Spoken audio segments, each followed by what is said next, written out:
I want to introduce my very feisty panel tonight. I just have a feeling. Peter Schiff, author of Little Book of Bull Moves in Bear Markets and president of Europac, and Verge Bernero, mayor of Lansing, Michigan. Mr. Mayor, welcome back. Here's the bottom line. Even if the $34 billion loan is granted, Moody's is saying, and they said this at the hearing today, it won't fix the problem. That it's very possible it could cost up to $125 billion.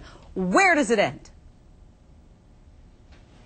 All right, Peter, I'll address the same question to you. It's never going to end. Government money isn't going to fix the problem. It's simply going to perpetuate the problem.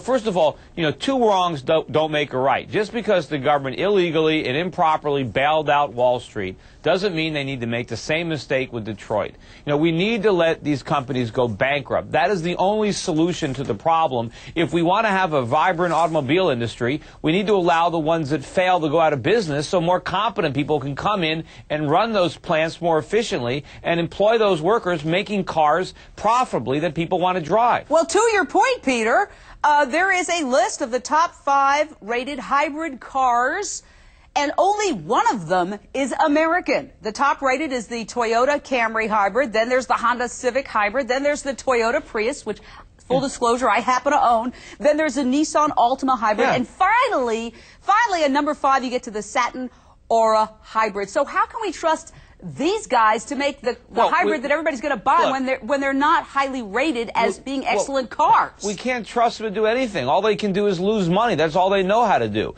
And they've blown up all the money they had. Now they're coming to the government asking for more. If you're mentioning that the private equity firm that owns Chrysler, if they don't want to put their own money into the company, why should the government put taxpayer money in, especially when the government is broke and we have to borrow the buyout money from the Chinese and the Japanese? Why should we go deeper into debt to support, inefficient companies? Let them fail.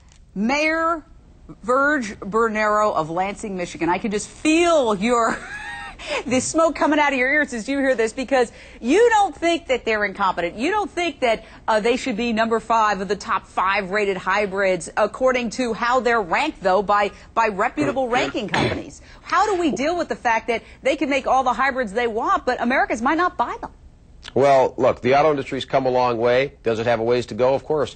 But this is not your father's automobile company, to borrow a line from Oldsmobile.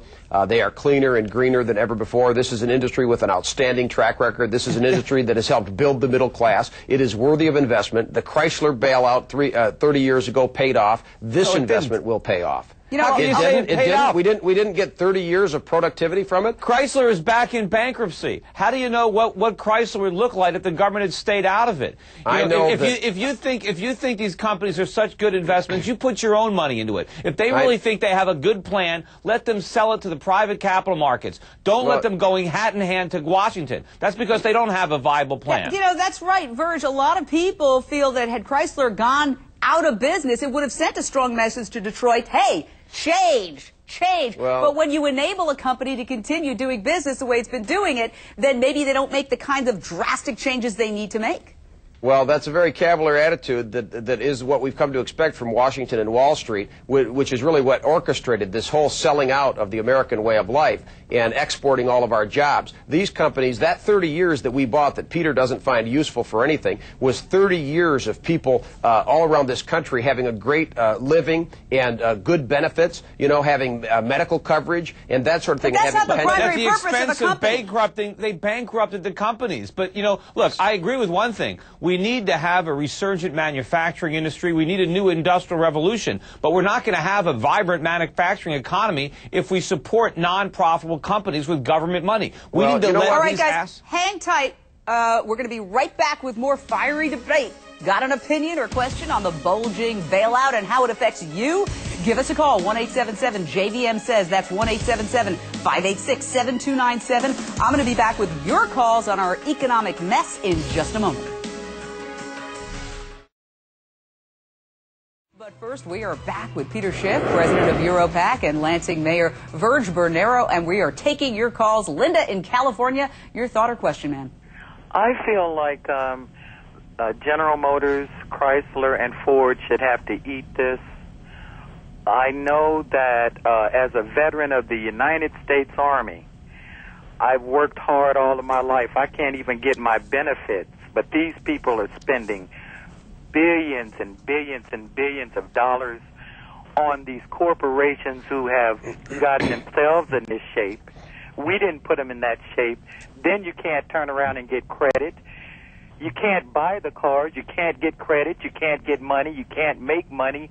Well, it's a vicious cycle. Linda, go ahead. The point is everybody forgets if we're going to bail out General Motors, if the government is going to redirect capital to the auto industry, how many companies are they going to destroy in the process? Who's going to be denied capital because the government is directing it to Ford and General Motors? Remember, the government doesn't have any money. They only have the money that they take from somebody else. So we end up punishing or destroying a profitable business in order to subsidize a non-profitable business, and other people lose their jobs in order for people in Detroit to keep their jobs. Well, the other problem, Verge, is that we have to find credit so that people can buy cars, because right now the cars are there, but there isn't credit. In the testimony today, 30 people went into one dealership, according to the testimony today, and all 30 were turned down for financing. There's a good reason for that. You know, Americans, we've bought too many cars over the years. That's the problem. We have to stop buying cars. We have to drive the cars we have. We need to make cars and export them. Americans shouldn't buy new cars until they have enough cash to pay for them without resorting to financing. Mayor?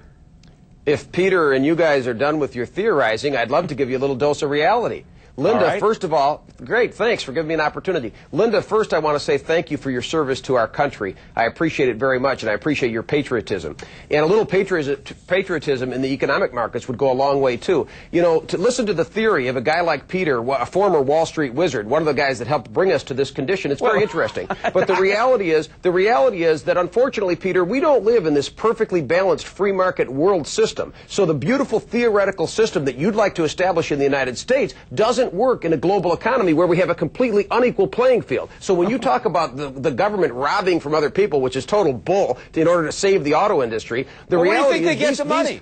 Can I just finish? I'll just be quick. Let me finish. We're competing against other countries, Peter. The problem is these companies aren't competing in a pristine capitalist free market environment that you envision in your head. This is an uneven marketplace. Why isn't Toyota and Honda facing bankruptcy? Why isn't Toyota and Honda facing bankruptcy? For one reason, they have the total support of their government. Oh, that's For one nonsense. reason, they have, they have national health care. Is that a figment of my imagination? All right, we got to get to another call. Subsidized, their currencies are manipulated. Look, give me a break. I Wake up and get in the real free world. Market, but you ought to get out of your ivory tower and see what's happening in the real world. Yeah, all right. I know what's happening in the real world. Time out, gentlemen. We've got a call. We've got these callers waiting. Kent in Michigan, your question or thought, sir? Okay. Am I there? Yes, you are. Okay. I would just like to say this. I think our Congress needs to quit picking on the auto executives. Flying. Are you an auto executive? Absolutely not. I'm a part-time retired, not a very wealthy guy. But I will tell you, I did buy some GM stock a couple days ago because I think we need them, and I think they will do right by it. But my point is I get awful upset when I hear the Congress dictating to these auto execs what exactly they have to do to justify this loan. Loan, I say. They gave, $350 billion to the financial industry and never... All right, but, this is the whole question. Shouldn't have done that either. Is it really a loan? I mean, usually with a loan you have collateral or your mom has to co-sign it, something. Now, look, the government, first I said, the government doesn't have any money. They have to guarantee the loans, so they have to take it out of the economy. But they shouldn't have given Wall Street a quarter. You know, you bought stock, the caller bought stock in General Motors with his own money. I've got no objection to that. But I don't want the caller buying stock in General Motors with my money. I want to make my own decisions. But the fact is the government did bail out Wall Street. And they shouldn't have. Billions and billions of dollars with no strings attached. You know what? I'm not even... Guess what? We got to go to break. Time out. I'm going to be taking your calls on the bailout next. Plus, is the Victoria's Secret fashion show yet another... Back with Peter Schiff, president of Europac, and Mayor Verge Bernero of Lansing, Michigan. And we're taking your calls. Donna in New Mexico, your thought or comment, man? Well, I'd just like to say I'm not impressed with them driving down in their hybrids. Give me a break. They just didn't want to get caught in the hot seat again. And are they going to sell those company jets? Are they going to forgo their bonuses? One of these guys is the ex-CEO of my company, and all he did for us was continue to take money away from us and put it in his own pocket until we got rid of him. Oh, are you talking about Mr. Nardelli? All right. Well, anyway, she raises some really good points.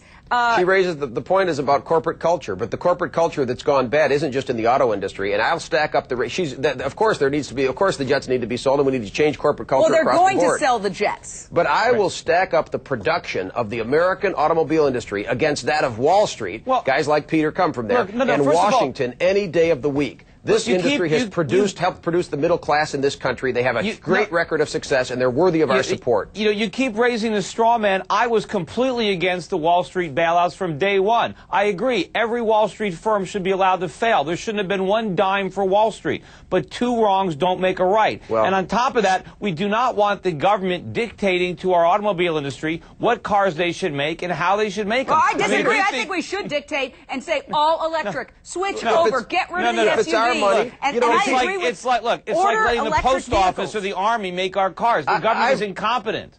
I've read some of Peter's stuff. I've read some of your stuff, Peter, and I'm surprised that for a guy who's for production, that you would allow our manufacturing prowess and research and development to fall by the wayside with the apex of our manufacturing process. I want to free it up. It's being stifled by incompetent management, by big labor unions. All right, time out, gentlemen. We got to go to a call. Jerry from South Carolina. Your question or thought, sir? Yes, ma'am. I've seen on 60 Minutes where the CEO of General Motors his salary this year will be $16 million.